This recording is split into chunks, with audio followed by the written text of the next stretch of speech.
So I just watched the short film SASHA, which was very interesting to me. Very sci-fi feel and kind of otherworldly or dreamlike or time travel feel to it.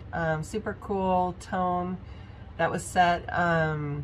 Very simple location, just one room, but it kept moving. The pace was really good.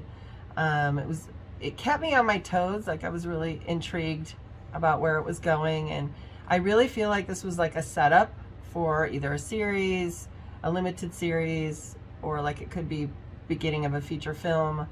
And I wanted to see more. I wanted to see where this, could go. I feel like this is kind of where we're headed with technology, and people kind of maybe wanting to have this type of relationship as opposed to being with another human being, or for different reasons.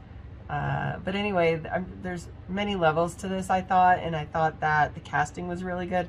The woman really stood out to me as a great performance. This actress was really strong in her character, and I don't think it was easy. I think kind of being sort of a robot, but not boring and dull, was tricky, and she did a great job at it. And just kudos for everybody. I mean, this was a really cool idea, and the script was good, and it just kept me wanting more. So great job.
So this really got me thinking, because it does open up a new field for robot love. That you pay a robot to give you the same kind of love you were getting from humans, which was treacherous and heartbreaking. I got to think about this one. This one's got possibilities. Anyway, I recommend this. This tells us a story of a robotic synthetic love. I do believe this film belongs to the horror section. it is creepy to learn that product this product can read your mind. It's catering to all your needs, specifically designed or set up for you. It sounds good until you realize it's not a person. So the concept of loving might not be there, and then you would maybe feel drained. And I don't know, it is an amazing concept. They performed and set up perfectly. You kind of understand what's going on behind it, the person that's yeah, taking on this new product. And it is creepy, but I love the film. I totally enjoy the performers as well, and yeah, hopefully this doesn't happen. I think one thing that I learned about screenwriting is that while you have a grandiose premise, your actual story is very simple. And I think SASHA does that very well. There's a lot of sci-fi elements of synthetics, androids, but all in all, when you look at it, it's the story of a man grieving his divorce. And I think that's really powerful in the sense that, like, even if you remove all the sci-fi elements, that factor will remain the same. Just, this is a story about a man who is grieving. And I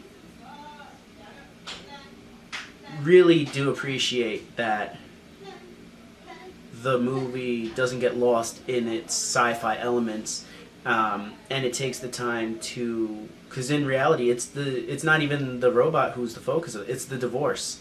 And I definitely enjoyed learning more through the robot, just learning more about what happened to this man, and basically what he's doing to cope. But yeah, all in all, I definitely I enjoyed this one.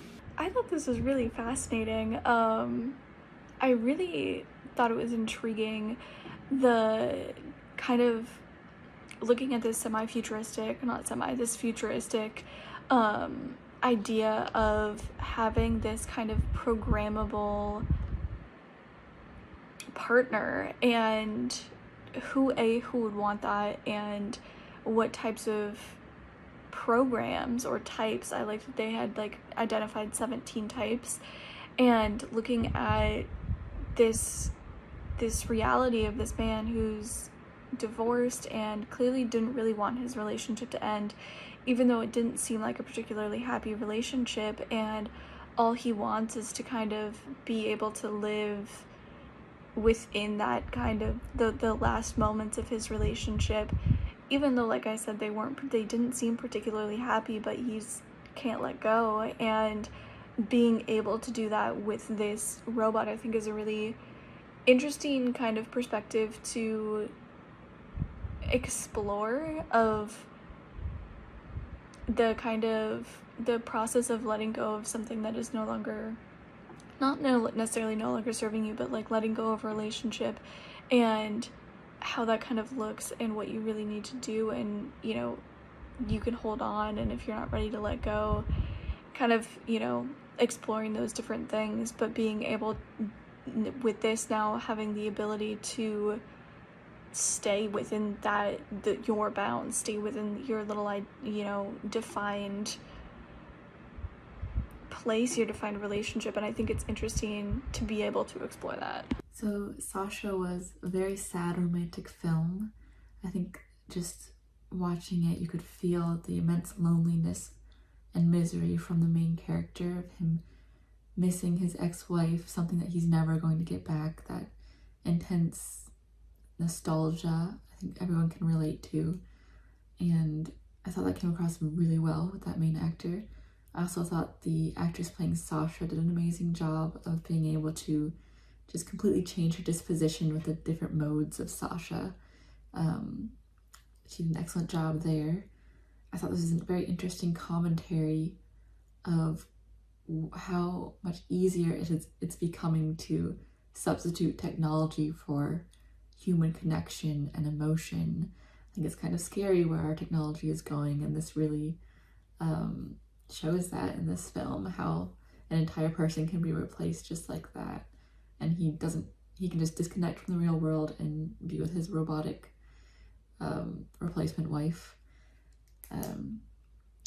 Yeah, I thought this was a cool commentary, very ex machina, a film that I love, so I really enjoyed this short film. I liked the filter gradient that was used for this because it took you out of reality, like the fuzziness, the brightness, the little not glitter, but the little circles in the corner made you feel like, whoa, this is not real life. This is obviously something other. So it really gave you that sci-fi feel, especially with the robot. And at first, the path I was going down was, his wife was way more of a robot than this robot, than SASHA. She's way more emotional than his wife ever was, and it's kind of showing that we're becoming more like robots when it comes to relationships. But really, the twist at the end where she changes to please him the way he wants to be pleased, it just kind of eats at the notion of human suffering. Like, we choose to suffer. We want to be upset. We prefer not being happy because it's easy and it's comfortable and it's what we're used to. He would rather recreate his unhappy marriage than to have something idealistic. When he could have anything he wants with the robot, he chooses to suffer. It really makes you think.